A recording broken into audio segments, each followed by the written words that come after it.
Hello student, कक्षा 12th Hindi. आज मैं जो आपके कोर्स में कहानियाँ लगी हुई हैं यूपी बोर्ड के विद्यार्थी, इसमें आपकी 4 कहानियाँ सिलेबस में हैं। ध्रुव यात्रा जैनंद के द्वारा लिखी गई, दूसरी पंचलाइट फणीश्वर नाथ रेणु के द्वारा लिखी गई, तीसरी लाठी जिसकी राइटर है शिवानी, चौथा बहादुर जिसके राइटर है अमरकांत। तो ये 4 कहानियाँ आपके बोर्ड में लगी हुई हैं और इस साल इस टॉपिक से आपका जो कहानी का प्रश्न आया था वो आपका ये रहा। पंचलाइट कहानी के उद्देश्य पर प्रकाश डालिए। अधिकतम शब्द सीमा 80 शब्द, ये 5 नंबर का प्रश्न आपका आया हुआ था। अथवा करके दूसरा प्रश्न आपका पूछा गया था, बहादुर कहानी की कथा वस्तु का सार लिखिए। अधिकतम शब्द सीमा 80 शब्द और 5 नंबर में ये पूछा गया था। अथवा लगा हुआ है, दोनों में से कोई एक प्रश्न आपको करना था। तो पंचलाइट जो कहानी मैंने आज इस कहानी का वाचन किया है, आपको ये कहानी मैंने पढ़ के सुनाई थी। इसके बाद प्रश्न इस कहानी से किस तरीके के आते हैं और पेपर में कैसा प्रश्न आया हुआ है 2024 में, ये नया पेपर है इसी साल जो 22 मार्च को हुआ है। तो मैंने प्रश्न आपको दिखा दिए। कहानी का उद्देश्य पूछा गया था पंचलाइट का, तो मैंने पंचलाइट कहानी की कथा वस्तु और पंचलाइट कहानी का उद्देश्य दोनों प्रश्नों को इस वीडियो में डाला हुआ है, तो आप लोग उसको देखने की कोशिश करेंगे। अब आपकी ध्रुव यात्रा पहली, मैंने आपकी पंचलाइट कहानी का सारांश लिखा हुआ है। तो नीचे देखते हैं 5 नंबर का प्रश्न आता है आपके सिलेबस में लगी हुई है ये कहानी, और 5 नंबर का एक प्रश्न आपका पूछा गया था बोर्ड में, इस साल भी आया हुआ था। अब प्रश्न देखिए कैसे आता हुआ है। पंचलाइट कहानी की कथा वस्तु अपने शब्दों में लिखिए। अधिकतम शब्द 80 शब्द। उत्तर में मैंने पंचलाइट कहानी का सारांश हेडिंग डाली हुई है। पंचलाइट कहानी फणीश्वर नाथ रेणु की आंचलिक कहानी है। तो राइटर का नाम आप लोगों को जरूर से लिखना है। जब आप शुरुआत करेंगे कहानी लिखने की तो राइटर का नाम जरूर देंगे। और कहानी कैसी है, ये आंचलिक कहानी। आंचलिक कहानी का मतलब है किसी ग्रामीण पृष्ठभूमि को आधार मान के लिखी गई कहानी। तो फणीश्वर नाथ रेणु जो आपके हैं वो आपके किसी भी गांव की पृष्ठभूमि को ध्यान में रखते हुए या ग्रामीण पृष्ठभूमि को ध्यान में रखते हुए कहानियां लिखते थे। रेणु जी ने अप्रत्यक्ष रूप से इस कहानी के माध्यम से ग्राम सुधार की प्रेरणा और संदेश दिया है। तो ये गांव की पृष्ठभूमि को ध्यान में रखते हुए कहानियों का ठीक है रचना करते थे। अब पंचलाइट जिसको इंग्लिश में कहते हैं पेट्रोमैक्स की खरीदारी। गांव में निवास करने वाली विभिन्न जातियां भिन्न भिन्न टोली बनाकर रहती हैं। उन्हीं में से एक है महतो टोली। इम्पोर्टेंट है। महतो टोली के पंचों ने पिछले 15 महीने से दंड जुर्माने की जमा राशि से पंचलाइट खरीदी। पंचलाइट एक जलने वाली लाइट है।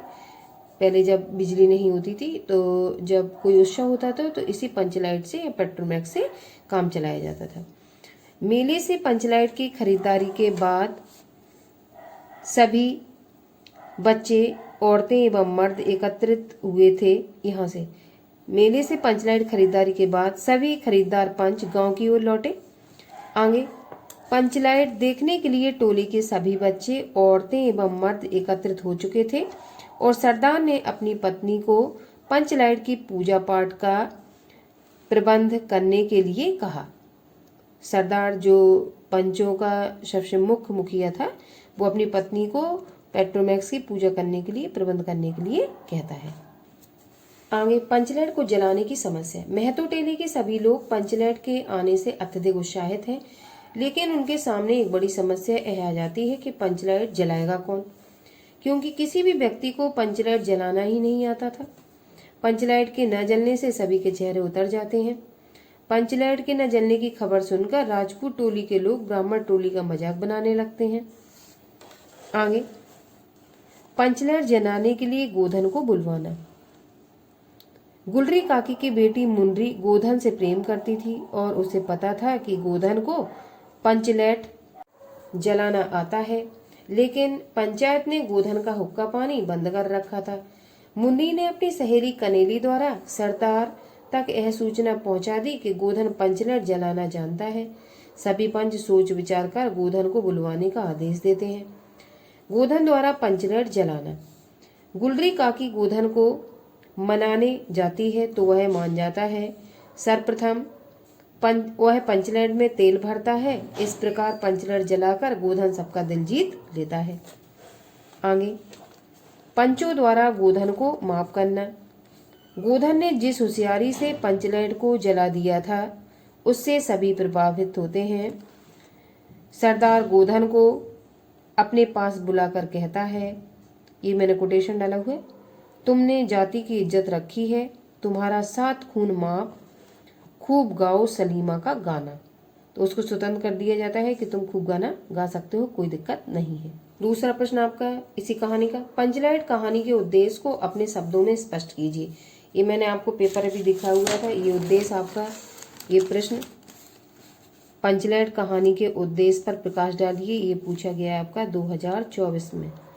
तो ये प्रश्न आपका इम्पोर्टेंट है, यही मैंने नोट डाउन किया हुआ है। यहाँ पे 2024 डाल लीजिए। पंचलाइट कहानी का उद्देश्य, फरीशोनाथ रेणु हिंदी साहित्य जगत के सुप्रसिद्ध आंचलिक कथाकार हैं। मैंने आंचलिक का आपको मीन बताया हुआ है, ग्रामीण पृष्ठभूमि पर लिखी गई कहानियां। पंचलाइट बिहार के परिवेश की कहानी है, तो इसमें अंडरलाइन देंगे आप लोग। परिवेश मतलब वातावरण।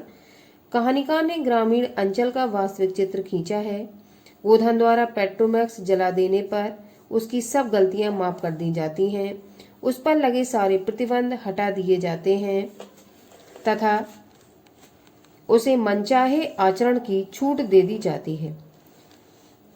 आगे, कहानीकार ने यह स्पष्ट किया है कि इस आधुनिक युग में अभी भी कुछ गांव और जातियां पिछड़ी हुई हैं। रेणु जी ने अप्रत्यक्ष रूप से गांव सुधार की प्रेरणा भी दी है।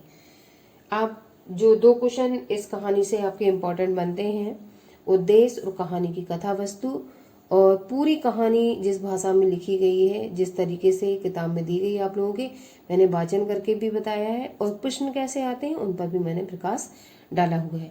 अब उद्देश्य आपको अगर 80 शब्द से कम लगता है तो इंट्रोडक्शन में जो मैंने आपको पंचलाइट की कथा वस्तु में कुछ इम्पोर्टेंट टॉपिक बताए हैं। सबसे पहले जैसे कि आपकी ग्रामीण पृष्ठभूमि पर लिखी गई है, इसके राइटर आपके फणीश्वरनाथ रेणु हैं, ठीक है, और जो आपकी कहानी है उससे भी आप 2-4 लाइनें ले सकते हैं। इस तरीके से आप 80 शब्द का मैटर, अगर मेरा ये उद्देश्य आपको कम लग रहा है तो उसमें ऐड करके आप 80 शब्द आपके हैं उसको आसानी से बना सकते हैं। तो ये 2 प्रश्न आपके इस टॉपिक से पूछे जाते हैं, तो मैंने 2 प्रश्न करा दिए।